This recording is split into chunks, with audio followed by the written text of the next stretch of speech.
So there you go. And believe it or not, I said that wouldn't be out of place on Lou Reed's Transformer. Which is an album we both love. Oh, one of the all-time Gs. It's a little bit Goodnight Ladies at the end of Transformer as well.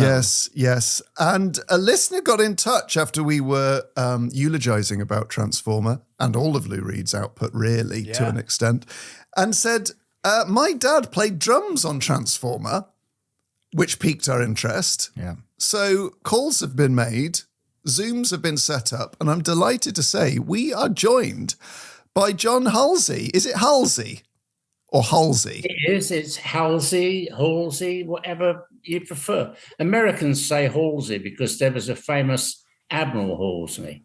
Oh, well, John, I am in the presence of musical greatness. And Really? I'm not. Yes. Well, looking at After hearing that jingle. What did you think of the jingle? Long, isn't it? Yeah. Longer than I expected when it started. But when it finished, I thought, oh, that was long. Yeah. Did it remind you of those days of creative sort of inspiration in the early 70s? No, because I can see the creator. It's sitting with you two. Yeah. Sorry about Whereas when I did the Transformer album tracks that I played on, David Bowie was there up in the control room with his missus. They were both shod from head to foot in sequins, and Mick Ronson was there, who I've met a few times before. Klaus Vormann was there, who was miserable to say the least. I don't think he approved of me. I think he thought that they should have had a superstar drummer on there, really. And Lou Reed was there, but I don't remember ever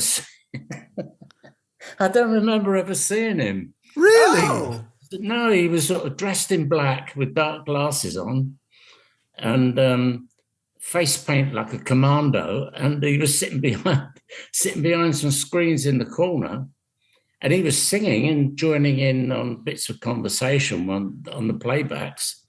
But I don't recall ever seeing him come out from his corner. Wow, that's, do you know, similar stories are told about Van Morrison on Astral Weeks. Like some of the session musicians, in fact, one of the session musicians, they don't even know who it was.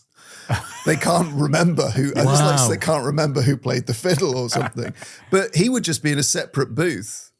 I heard a saying about Van Morrison that the world is divided into two groups. Those who like Van Morrison and those who have met him. Well, John, tell us how this came about, because people might know you better as Barry Wom from the Ruttles. Yes. So I still am in a way. How did you end up on Transformer?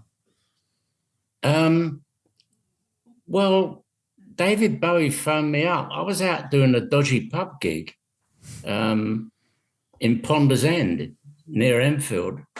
And when I got back home, my wife was still up. So I thought, that something must have happened to one of the children. They were both very young. And it was gone midnight. She'd normally be in bed by that time of night. And she said, David Bowie's phoned you up. I said, don't be silly. It's somebody mucking about. So she said, no, I'm sure it was him. So anyway, she said, he's going to phone you back. And he did phone me back weeks later and asked me to go and do these Lou Reed sessions. I've met Mick Ronson a few times, and he recommended me to go and do these sessions. And so I got booked and went and did them. Two sessions in the name, the studio. I can't remember. It was Trident Studios, wasn't it? Where? Which one? Was it Trident? Might have been. Was that in Wardour Street? Yeah. Because I know it because I recorded the voiceover for Channel 5 Star's Christmas movie blunders at Trident Studios. So it's been an awful lot of creativity in that room. Yeah, up the road from the marquee, just by the ship. Yeah. I remember that. Well, And Queen so- recorded at Trident as well in the early 70s. Yeah, so it's Channel 5 Star's Greatest Ever Movie Blunders, the voiceover, Queen and Lou Reed's Transformer. And Hey Jude. And Hey Jude. It's a lot. It's a lot of creativity. Yeah. So Lou, who was telling you what to play? Was it David Bowie or was it Lou Reed, or were you just allowed to? Very much so. David Bowie. He seemed to have envisaged how the track was going to end up sounding. Okay. And I didn't play the way I played in my normal band, which was a band called Pato. We were together for 6 years and made a few albums and to no great success. And I didn't play in the way I wanted to play. I played in the way I was asked to play. Yeah. It was the first session I ever did, apart from sessions with my own band. And it was very scary, really. Yeah. I mean, there it was with David Bowie and Mick Ronson and Klaus Voormann. And me, I didn't. It was a bit hard to handle, really. So, which were the tracks that you remember playing on in those sessions? I remember playing "Perfect Day." Wow! I remember playing "Vicious." Oh, great! And "Satellite of Love." Yeah. Oh my God. And the telephone conversation. Yeah. So I think now people forget that when albums like Transformer came out, they weren't necessarily instant classics, even though they're in sort of top 10 lists and top 100 lists of when we do retrospectives now. So what was its reaction when it came out? Did it give you a lot of sort of kudos around the music scene when you came back home that you'd been on it? Not really, no. It sort of released and slowly gained notoriety. Gradually the songs were used in Train Spotting, the film, and there was adverts that used Perfect. No, a load of American artists had a big hit with Perfect Day, didn't they? Yeah, when they did the big BBC. For Children in Need, I think it was. Yeah, they covered it. I think it gradually gained notoriety, and it's still going. They're evergreen songs. They're great songs. And could you tell you were recording something special?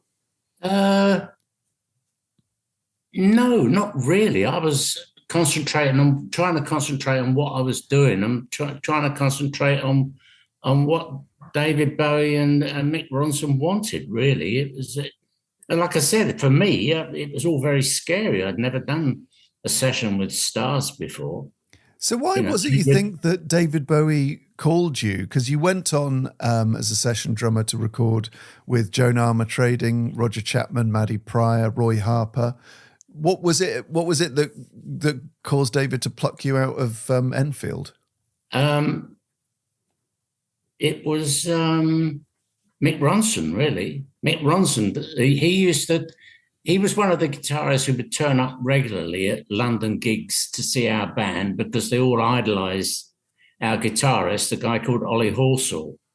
And we would often play to a load of guitarists who were in the audience. And Mick Ronson was one of those people and just recommended me to David to do this Lou Reed album.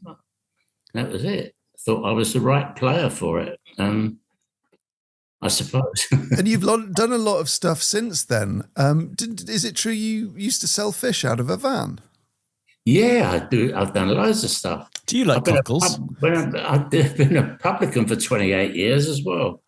And I was sort of ducking out of my pub and doing gigs and doing tours with the Rattles and with Neil Innes especially. Yeah. Viv Stanshall. You must have had more fun, presumably, with the Rattles than Lou Reed, working with Eric Idle. Well, I've done loads and loads of stuff, When the Patos toured with Joe Cocker, Jim Keltner, my all-time hero drummer, he left the Joe Cocker band, and I used to go on with Pato and then come off, change my shirt and go on with Joe as well.